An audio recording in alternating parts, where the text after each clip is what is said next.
नहीं, भाजपा वाले को ये भाजपा के जो विधायक हैं मुझे लगता है कि वो जानकारी नहीं रखते हैं हिस्ट्री की। और इस तरह से किसी को पाकिस्तान भेजना, बांग्लादेश भेजना, ये जनता दल यूनाइटेड वाले नहीं करते हैं। जिनको करना हो करते। देश को तोड़ने का काम किया, यहाँ के लोगों को लूटने का काम किया, उसकी तारीफ अगर ये लोग नहीं करेंगे तो कौन करें? कांग्रेस पार्टी, आरजेडी, इन लोगों का यही काम है। नोरमा ग्रुप, जो सोचता है वो करता है।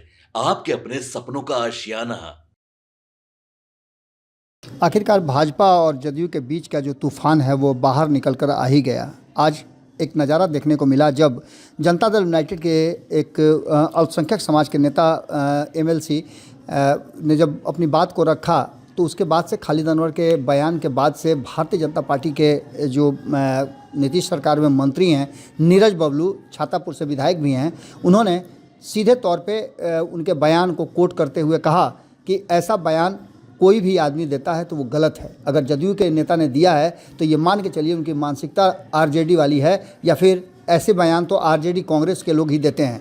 अब किस मकसद से उन्होंने दिया है, किस तरह के बयान दिया है, ये सारी बातें अब खुल करके सामने आने लगी है। लेकिन एक बात इस बयान के बाद से साफ हो गया है कि जदयू और भाजपा के बीच में सब कुछ ठीक ठाक नहीं है। भले ही ऊपर ऊपर सब कुछ ठीक होने की बात कही जा रही हो, लेकिन भीतर ही भीतर सब कुछ ठीक ठाक नज़र नहीं आ रहा है। पहले हम आपको सुनाते हैं कि खालिद अनवर ने क्या कुछ कहा जिस पर नीरज बबलू ने इतना रिएक्ट कर दिया है। सुनिए खालिद अनवर ने क्या कहा है। देखिए, जहाँ तक मुग़ल हुक्मरान औरंगज़ेब का ताल्लुक़ है, औरंगज़ेब के बारे में हिस्टोरियंस की जो राय है वही राय सही होगी। और हिस्टोरियंस की राय उनके बारे में यह है कि वो एक अच्छे हुक्मरान थे, अच्छे राजा थे। कुछ हिस्टोरियंस ये कहते हैं कि भाई उन्होंने कुछ गलतियां की किसी धर्म के बारे में, लेकिन ये एकेडमिक डिस्कशन है और एकेडमिक डिस्कशन, पढ़े लिखे लोगों का डिस्कशन ये होना चाहिए, इस पे बातचीत होनी चाहिए। लेकिन पार्लियामेंट या असेंबली इसके लिए सही जगह नहीं है। पॉलिटिकल रैली में ये सब बातें नहीं की जानी चाहिए।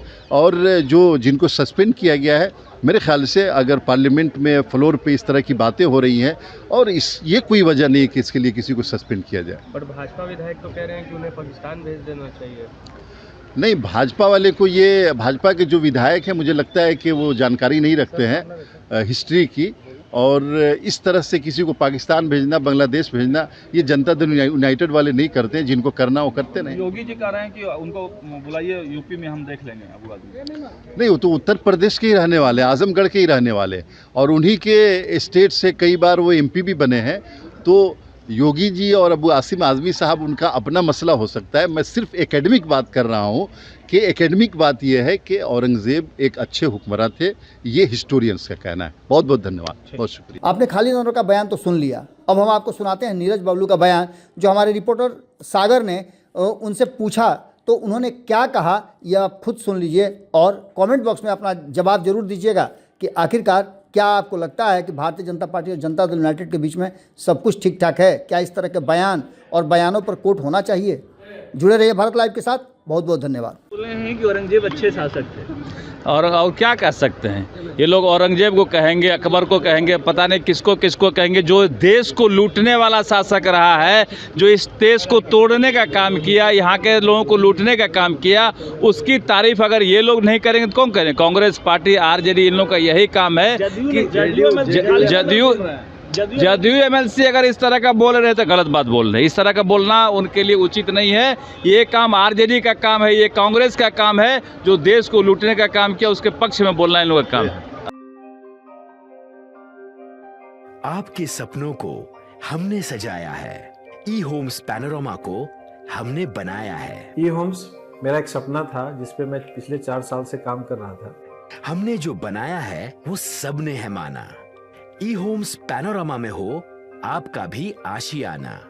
और फाइनली हमने 2021 में इस प्रोजेक्ट को लॉन्च किया। बहुत लोग अप्रिशिएट कर रहे हैं कि पूर्णिया जैसे शहर में, बिहार के, एक तो बिहार की बात करें उसमें भी पूर्णिया जैसे छोटे जगह में इस तरह का लाइफस्टाइल देना, ये सुन के हम लोगों को बहुत अच्छा लगता है। ई होम्स में हमने कुछ और भी किया है, जैसे हम जिस जगह में रह रहे हैं हमारे फैमिली सिक्योर हो, उनको सिक्योरिटी का ध्यान में रखा है।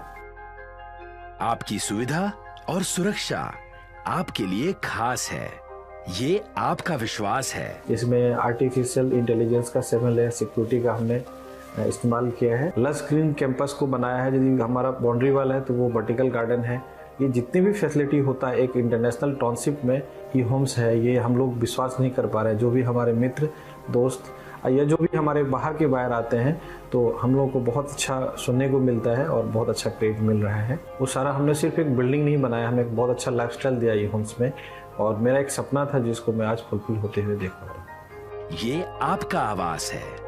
ई होम्स पैनोरामा में अब आपका निवास है। E Homes Panorama, luxurious lifestyle redefined. Panorama group, जो सोचता है वो करता है। अगर ये वीडियो पसंद आई और वह बिहार के राजनीति और बिहारियत से सरोकार रखेनी तो सब्सक्राइब बटन दबा के चैनल के सब्सक्राइब कर ली। ओजे एगो घंटी बा, ओकरा बटन दबा देला से कुल सटीक और मारक खबर रुआ मुफ्त में मिल जाई। अगर रुआ पत्रकारिता के हमनी के नया प्रयोग में सहयोग कर चाहतानी तो ज्वाइन बटन दबा दी। पेटीएम नंबर नोट कर ली 9386816700।